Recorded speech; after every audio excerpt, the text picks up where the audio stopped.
ഏറെ സ്നേഹിക്കപ്പെടുന്നവരെ, ഇന്ന് പുതുവത്സരത്തിൻ്റെ എല്ലാ മംഗളങ്ങളും ഏവർക്കും യേശുനാമത്തിൽ നേരുകയാണ്.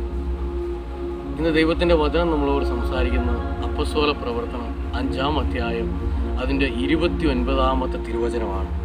വചനം നമ്മളോട് ഇങ്ങനെ പറയാണ്: മനുഷ്യരെക്കാൾ ദൈവത്തെയാണ് അനുസരിക്കേണ്ടത്. അതേ പ്രിയ ദൈവജനമേ, നാം മനുഷ്യരെക്കാൾ ദൈവത്തെയാണ് അനുസരിക്കേണ്ടത്. നാം ദൈവത്തെ അനുസരിക്കുമ്പോൾ ദൈവം നമ്മുടെ ജീവിതത്തിൽ ആര് പറഞ്ഞാലും വിശ്വസിക്കാനാവാത്ത പ്രവൃത്തി സംഭവിക്കും. അതിൽ വിശുദ്ധരുടെ ജീവിതത്തിലൊക്കെ ഉണ്ടായ ഏറ്റവും വലിയ അടിസ്ഥാനമായ കാര്യം ദൈവത്തെയാണ് അവർ ഏറ്റവും കൂടുതൽ അനുസരിച്ചത്.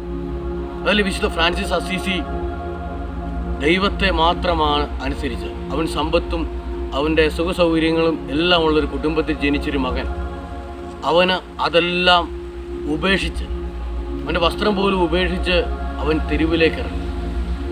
ക്രിസ്തുവിനെ മാത്രം അനുസരിച്ച് ജീവിച്ച ആ മകൻ്റെ ജീവിതത്തിൽ വിശുദ്ധിയായി. 2-ാം ക്രിസ്തു എന്നാണ് വിശുദ്ധ ഫ്രാൻസിസ് അസീസിനെ സഭ വിളിക്കുന്നത്. അതെ, നാമും ദൈവത്തെ അനുസരിക്കുന്ന ഒരു ജനമായി മാറണം. ഈ നല്ല ദിവസം മുതൽ നമുക്ക് ആരംഭിക്കാം. ക്രിസ്തുവിനെ അനുസരിക്കുന്ന, ക്രിസ്തുവിന് വേണ്ടി ജീവിക്കുന്ന ഒരു ജീവിതം നമുക്ക് രൂപപ്പെടുത്താം. അതിനായി പരിശുദ്ധാത്മാവ് നമ്മെ എല്ലാവരെയും ശക്തിപ്പെടുത്തട്ടെ. ദൈവം എല്ലാവരെയും അനുഗ്രഹിക്കട്ടെ. ഹല്ലേലൂയ.